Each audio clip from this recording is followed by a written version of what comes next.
welcome to Lionheart Dreamweaving.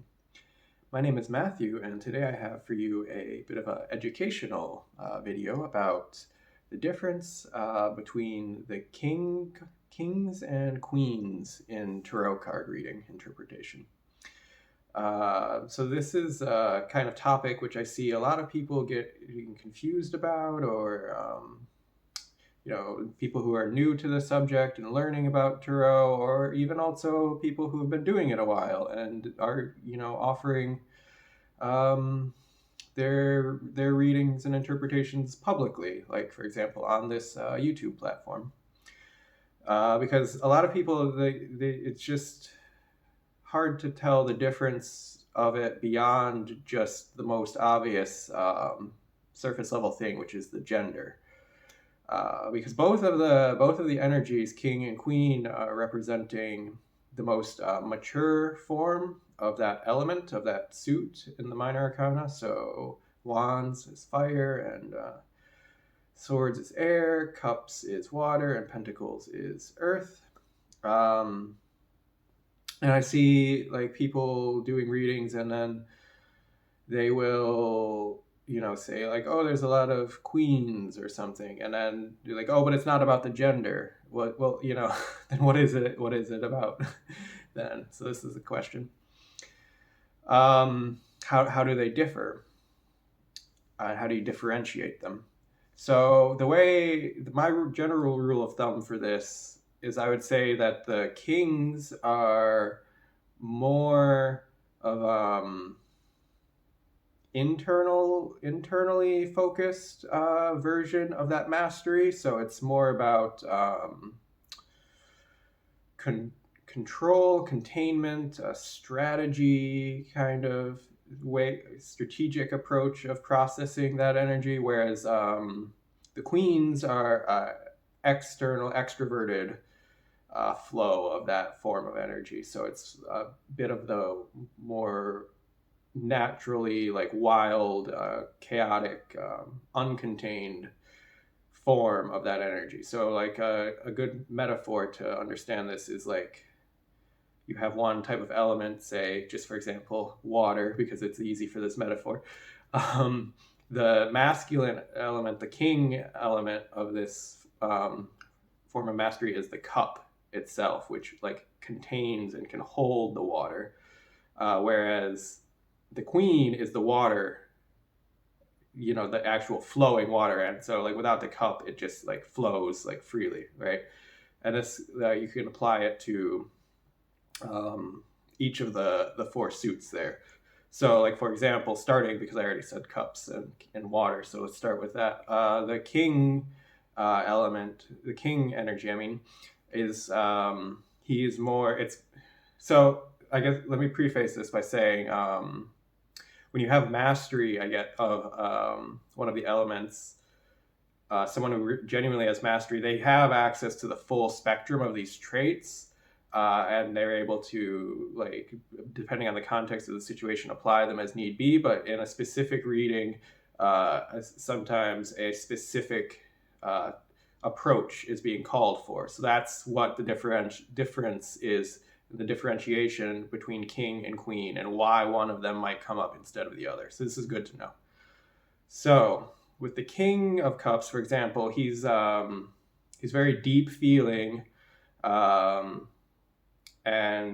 you might not necessarily know what he's feeling, because he's not always expressing that outwardly. He keeps a lot of it contained within himself and processes it internally. And he has a lot of emotional intelligence, but on the surface, he's relatively emotionally stable, and it's like still waters run deep kind of energy. Whereas the queen, in contrast, she's very open emotionally, very expressive, very loving and nurturing, and comfortable with her emotions, but also she's more on the side of being prone to large shifts of emotions, or being carried by waves, and prone to like flowing in that type of way, in a way that you would see on the surface and would be expressed outwardly. So that's what I mean. So like the masculine polarity, the king, is about containing and processing that energy in a more strategic way, whereas the queen is more about like expressing it to its fullest potential outwardly. So then for the other suits, just a few examples to run through quickly here. We like with wands, king of wands, it's more about like direction, vision, leadership qualities, whereas the queen of wands is emphasizing more the side of the creativity and the spontaneity and the like magnetic kind of sexy qualities of fire energy, you know. With swords, you have, for example, the king of swords will be more strategic, logical, like planning, strategy. He's a lot more careful with his words, careful with his communications, and he's definitely does not tell you everything on his mind. Again, it's about like containing that energy and using it in the most strategic way possible. Whereas the Queen of Swords, her truth, she can just be like full on like blunt or sharp. Like she's just like she'll tell you everything on her mind, you know, regardless of how you feel about it, regardless of the consequences of telling that truth sometimes, to be honest. And you know, like she's quick to like use her sword energy for like cutting things out and setting boundaries and all of that. And then with pentacles, the king of pentacles is very like pragmatic. It's about like making investments, and it's more of like the business side of things. Whereas the queen of pentacles, she's very nurturing. She's very generous, she's sharing her abundance with her loved ones and with her community. She's like it's more of the homemaker kind of archetype. So like, for example, like in business, you couldn't be infinitely generous in the same way that the Queen of Pentacles would be in the home life. So, and again, I'll just restate it because I think it's important to understand when someone genuinely has mastery over an element, they have access to the full spectrum of all of those traits.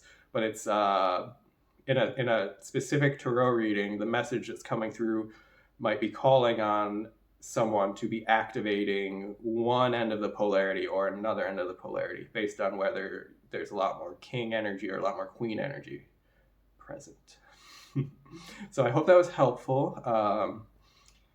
And yes, if that was, if you got to the end of this, please like the video. That really helps my channel grow. If you would comment, I really love reading your comments. I read all of them.